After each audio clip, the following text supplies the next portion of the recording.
ऐसी करुणा विना।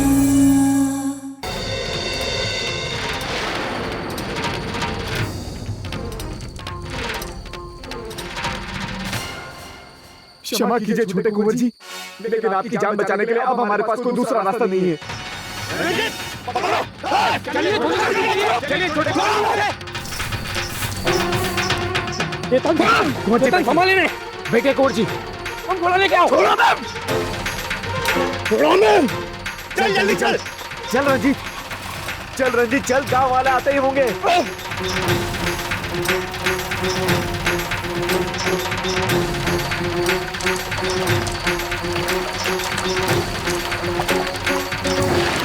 अरे मार दिया, अरे मार दिया। देखो देखो इधर आओ, देखो बिपिन काका, मार दिया।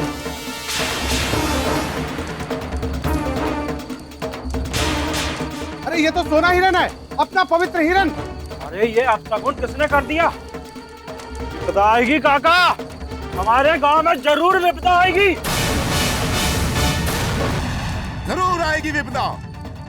अगर इस बार भी हम हमेशा की तरह चुप रहे तो हमारे हिरणों को मारे जाने का पाप उबाल लेगा और पूरे गांव को उजाड़ कर रख देगा। ऐसा तो हर 4-6 महीने में पाप होता रहता है, लेकिन इस बार तो विनाशी है। हमारे नवरात्रि के पवित्र महीने में हमारे पवित्र हिरण को कितनी निर्ममता से मार दिया है। बहुत चुप रह लिए हम लोग, बहुत चुप रह लिए, मगर अब नहीं रहेंगे। हम लोग आवाज उठाएंगे। अरे तो भैया किसके खिलाफ आवाज उठाएंगे? किसी ने देखा ये घोर अपराध होते हुए?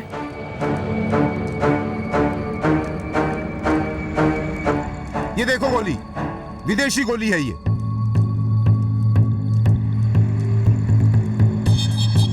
अरे हमारे गांव में किसी के पास अनाज खरीदने के लिए पैसा नहीं है, अरे तो गोली कहां से खरीदेंगे?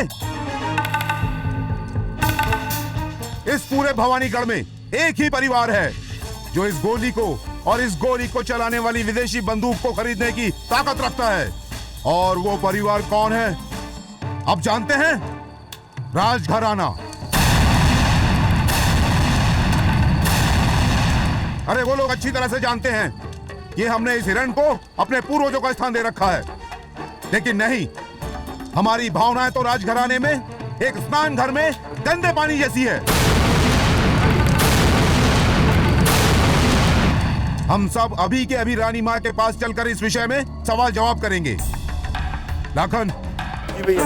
तुम इस हिरण का विधि पूर्वक संस्कार करो, और बिरजू, जी भैया। तुम मेरे साथ चलो और अभी के अभी पूरे गांव वालों को इकट्ठा करना है। उसके बाद राजमहल के सामने मिलना है। चलो अरे पूरे गांव चलो चलो आओ मेरे साथ, चलो। अरे घसीटा, बाहर तो निकल। अरे हमारे पवित्र सोना हिरण को मार गिराया है राजघराने वालों ने, और हमें अभी के अभी राजमाता से इंसाफ मांगने जाना है। वहां ज्यादा से ज्यादा संख्या में पहुंचना है हमें। तुम हमारे साथ चलो। चलो चलो भाई चलो।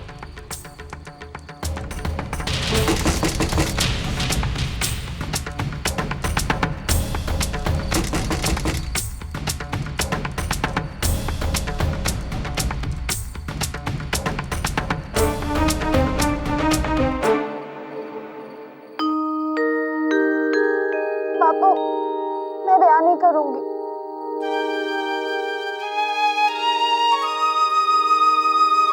मुझे नहीं करना कोई ब्याह। क्यों? ऐसा क्यों कह रही हो तुम? क्यों ब्याह नहीं करोगी?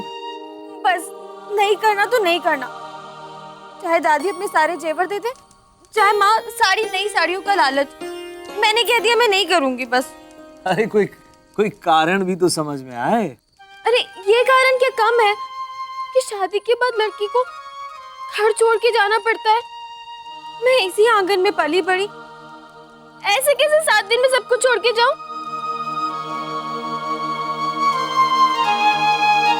आप लोग मेरा ब्याह करा रहे हो या सजा दे रहे हो मुझको? मैं रह पाऊंगी क्या आप सबके बिना? मैं ना यही रहकर सबको बड़ा बन के दिखा दूंगी। माँ चाहेगी तो एकदम कम हंसूंगी, पक्का। अगर बात भी समझ लो 1 किलो करती थी ना, तो अभी सिर्फ आधा किलो करूंगी।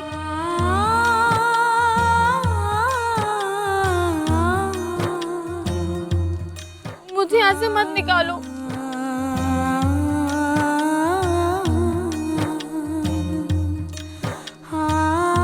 आप रह पाओगे क्या मेरे बिना?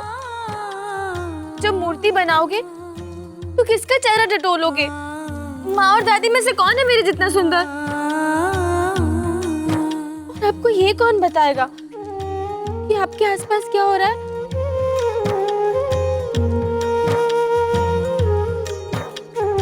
और तो और मुझे तो ठीक से चोटी बनाना भी नहीं आता। वो किशन की माँ तो हमेशा जूड़ा बनाती है, पता नहीं उनको चोटी बनाना आता भी है या नहीं। माँ, वहाँ पर मेरी चोटी कौन बनाएगा? अरे रेवा बेटा, मैंने कब कहा कि तेरे बिना मैं रह पाऊंगा?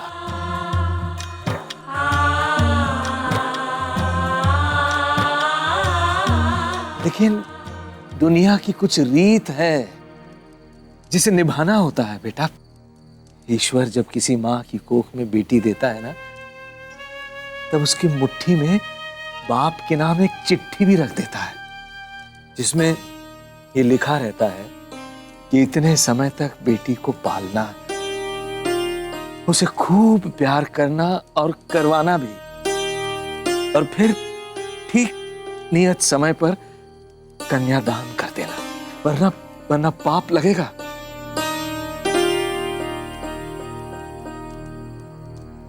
तू क्या चाहती है? तेरे बापू को पाप चढ़े?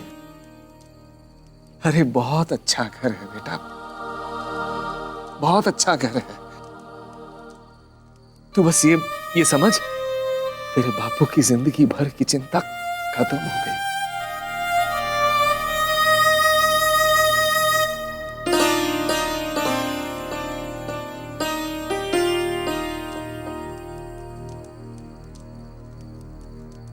तू बहुत भोली है रे मोरी, इसलिए तुझे ऐसे घर भेज रही हूँ जहाँ लोग तुझे समझें। जितना प्यार हम तुझे करते हैं उससे दुगना प्यार मिले। बस अपने माँ के नाम की लाज रख लेना मोरी। अरे माँ, ये रेवड़ी क्या लाज रखेगी? ये हमारा नाम डुबवाएगी। तो चुप कर, तो कुछ भी बोलता है। मेरी रेवा बहुत सयानी है ना?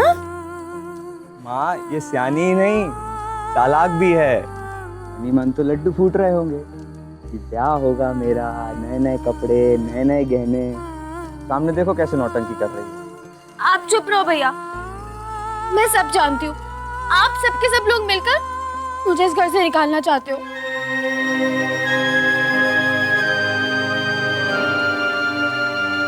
मैं इतनी बड़ी तो हो गई हूँ कि मुझे सब समझ आता है। बस एक दादी है जो मुझको समझती है। सावध बेटा सावध, तू जल्दी से ब्याह कर ले, एक जोड़ा झुमका और चढ़ा दूंगी।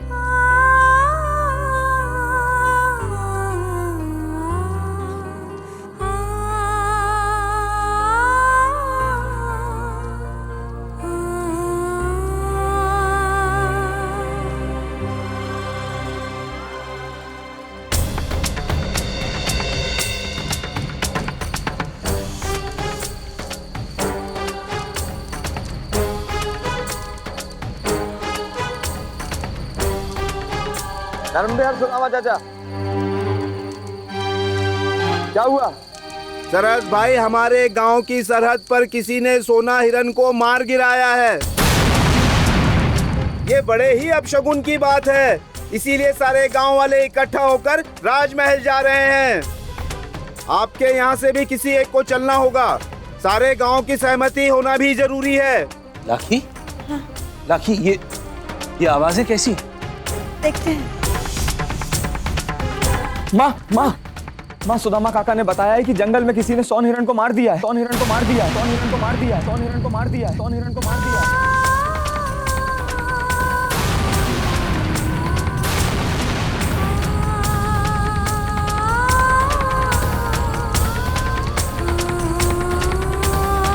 हे माँ भवानी, रेवा के ब्याह की बात आज ही पक्की हुई और आज ही गांव में इतना बड़ा अपशगुन,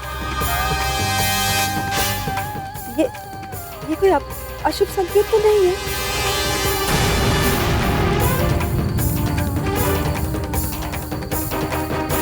अब कौन जाने किसने गोली चलाई और किसने नहीं। अरे तुम्हारे सामने राजमहल वाले इंसान को जिंदा मार भी दें तब भी तुम यही कहोगे कि हम तो सो रहे थे, हमें क्या पता। अरे नवरात्रों का तो मान रखा होता। अरे भाइयों, आज तक गरीबों का मान रखा गया है, जो अब रखेंगे। अरे हम तो रास्ते के पत्थर है, रास्ते के पत्थर, जो उनकी बड़ी बड़ी गाड़ियों के नीचे आ भी जाते हैं ना, तो एक पल के लिए याद रखा जाता है हमें। अरे वो कहाँ और हम कहाँ। अशोक, तुम अपनी आंखों से देखे रहे राजमहल वालों को गोली चलाते। अरे बद्री काका, अगर हम अपनी आंखों से देख लेते ना तो उन्हें वहीं धर दबोच लेते।